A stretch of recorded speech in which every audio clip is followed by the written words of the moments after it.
But it has some really touching, beautiful moments, especially towards the end. And Dafoe throughout is just this beacon of humanity that he's the one responsible adult really looking out for these kids. It's a really cool character too because he has to run a business and he needs the rent, but he really truly cares about these residents too, and so he's constantly having to have that battle and then drive home at the end of the night and think about the day that he's just had dealing with that. Did they show he drives home or does he live there? I don't know. I can't remember. Well, there wasn't actually a scene, but I just from watching him, I got the sense that like, man, when he checks out for the day, he must be exexhausted. Just I can't imagine he would want to live there. Yeah, right. Just the battles he has there every day. Yeah. I agree with you on all the choices, except I'm thinking they're going to give it to Dafoe because Sam Rockwell is a little too much of a oddball, and there's a little for traditional minded voters. I think that he plays so many weird characters, and also there's some backlash against Three Billboards about how it handles his character, that he's such a racist cop, yet he is seen as a kind of a heroic figure by the end, and so without ever really dealing with his inherent racism, and so that I could see some voters going, this guy's kind of a racist, and going, and moving on from it.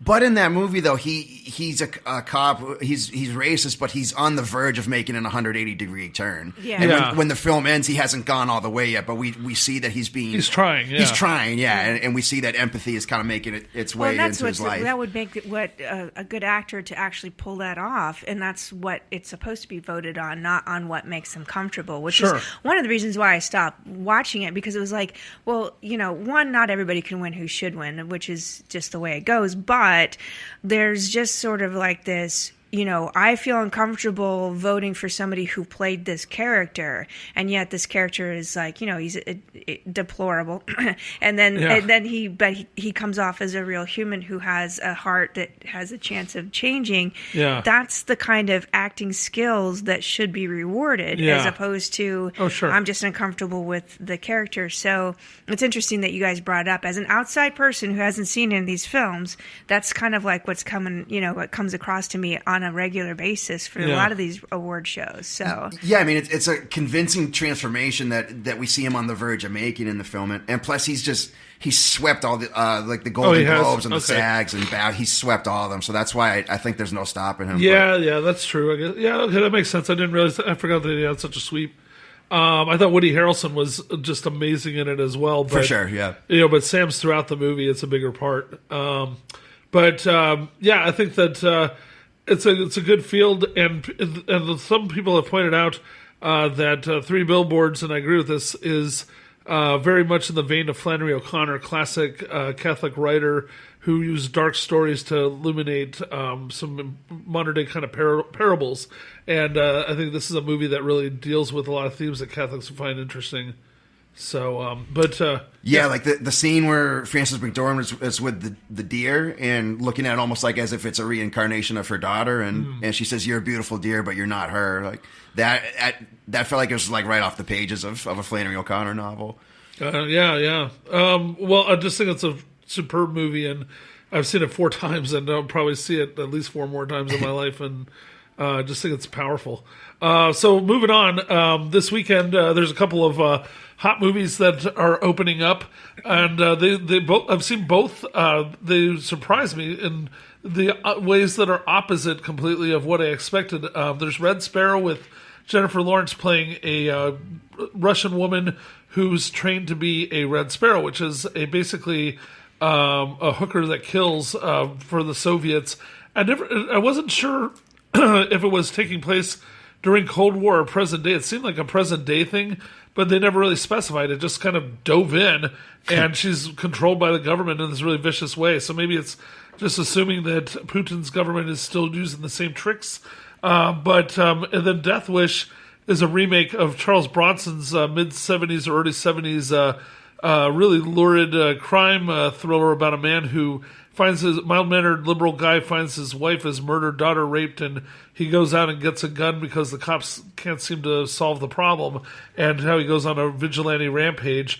And this one is with Bruce Willis starring, and I was surprised because this guy has tanked his career worse than Nicolas Cage in the past 4 or 5 years.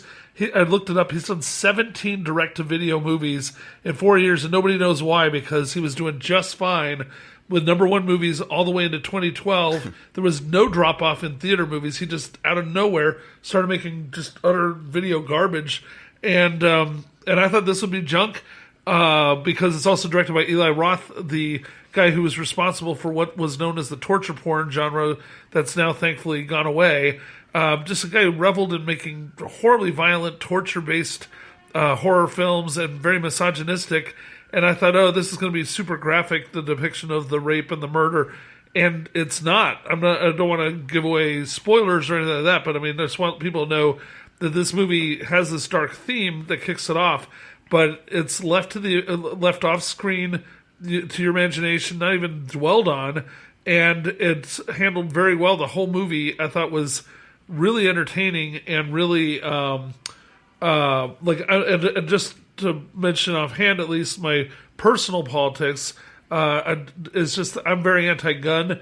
That's all I'll say for now, unless we get into debating this in a second. But this movie still made me go, wow, I really dug it, and it was 1,000% a pro-gun, get a gun, protect your family kind of a message, but it was so entertaining and so well made that Bruce Willis was back. I mean, this was like best movie as far as crowd pleaser I think he's ever done next to Die Hard. The crowd was just going crazy, all ages, all races in this really well-packed theater, and Red Sparrow, meanwhile, was just really depressing, and it's well made, but it's just really twisted. I mean, far worse torture than anything that Death Wish does. It was just shocking. Jennifer Lawrence gets naked 4 or 5 times, but never in a joyous sexual way. Like, you know, if guys would go, ooh, I want to see that. It's all just really dark and weird and just a mean-spirited, ugly movie. So there's my rants, since just getting them across to people. But do you guys have any thoughts about, you know, the themes off of what I'm saying or what you've seen about them? Well, I'm glad to hear that Bruce Willis has paid off all the vacation houses or whatever was causing this unprecedented straight to Redbox run that he had. But yeah, I mean, I am also really anti-gun, and I'm very frustrated and exhausted by the school shootings around the country that continue to happen, and how continually nothing is done about it in Washington. But you know, because of that, I just kind of had this thought while you were explaining your feelings, Carl, is that movies like Death Wish, Taken, Man on Fire, they're almost cathartic in a way. Yeah. Like in the same way that you go to a scary movie, a horror movie, to experience the thrill, but without actually having to go through it. It's fun cathartic to see justice being done without there being consequences when the lights come back up in the theaters. Yeah, my dad did that with me. Like, coming out of college, I was like, I had to live home because I had injured my back, and it was all kinds of crazy things not so pleasant happening with me. And I'm literally blanking on his name. Who's the thuggish guy who does the Charles Bronson was we're what in the world? Anyway, so it's this martial arts dude, but he does just judo, and he's Steven really Seagal? Yeah, Steven Seagal. Okay. I can't stand the dude, right? Yeah. I can't stand. I'm yeah, not he's saying gross. you're right. No. Who's banned from hosting SNL ever again, by the way, because he's such a jerk. Yeah, week that he hosts. He's very special. So the thing is that my dad was like, saw that I was really upset, and he's like, as a dad should, because this is what a male mind's supposed to do. Like, you want to go see that Steven Seagal film? And it was on something on a battleship or something like. Oh, that was a good one. Like, and he goes, he's like, Under Siege. This is how he said it. He goes, do you want to go see that Steven Seagal film and see things blow up? And I'm like, heck yeah! I didn't say heck no. But yeah, I was like, and it was very cathartic. It was like that moment where you feel like there's justice done with no consequences, but you can at least sort of like put out your energy on something else other than thinking bad thoughts all day long. Yeah. So yeah, there is something to that. I think it has value. So I think that's probably why I liked action films. That and growing up with brothers, that has something to do with it. So. I mean, there's an amazing line in Man on Fire where I forget which character it was, but he challenges Denzel's character and says, "Look, you need to forgive." and Denzel says, "Forgiveness is up to God. It's up to me to make the arrangement."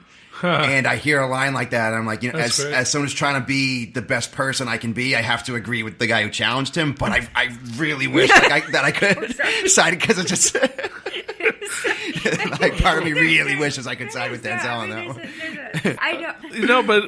But the thing is, that I want to say the Death Wish, it was thrilling to see Bruce Willis wake up and actually give a hoot about what he was doing in the movie. He's engaged and charismatic and everything that you want him to be right off the bat. But then the sympathetic side, it's like he really put the two halves of what he does best in his career together. It's the sensitive side of The Sixth Sense with the wisecracking John McClane thing, and it goes back and forth throughout. You sympathize with the guy.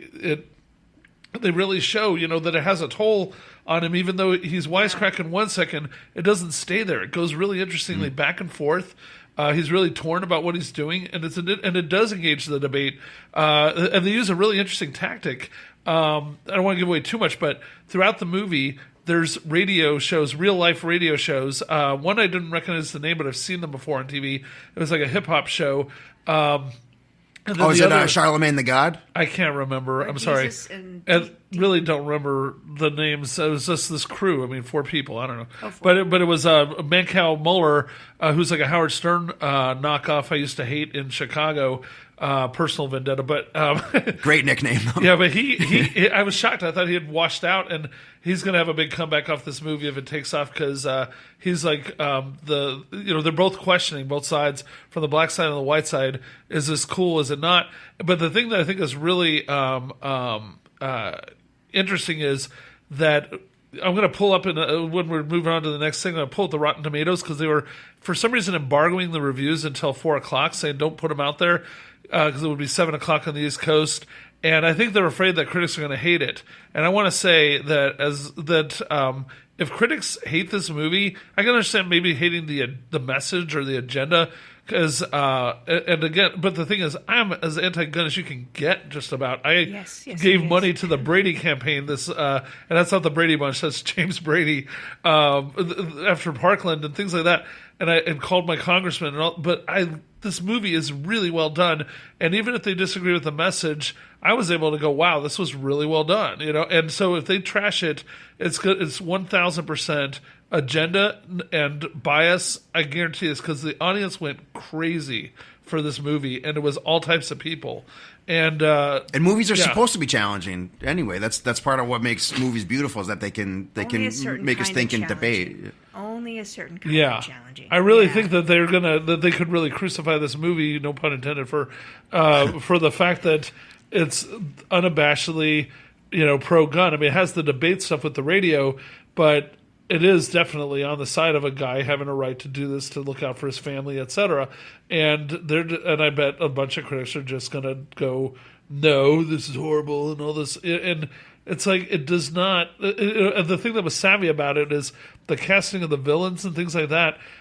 He takes on a Latino guy and a black guy, but the main villains are 3 white guys, and at no point does it feel like any one group is being singled out, either in a racially creepy way or that they're pulling their punches because the guys are white. It's just so well written and so well done that they just come off as bad people. So they're not going to. So anybody that says this movie's race baiting is not going to be telling the truth either. I guarantee that. I absolutely say this movie is very just bad is bad. It doesn't play with race at all. Mm-hmm.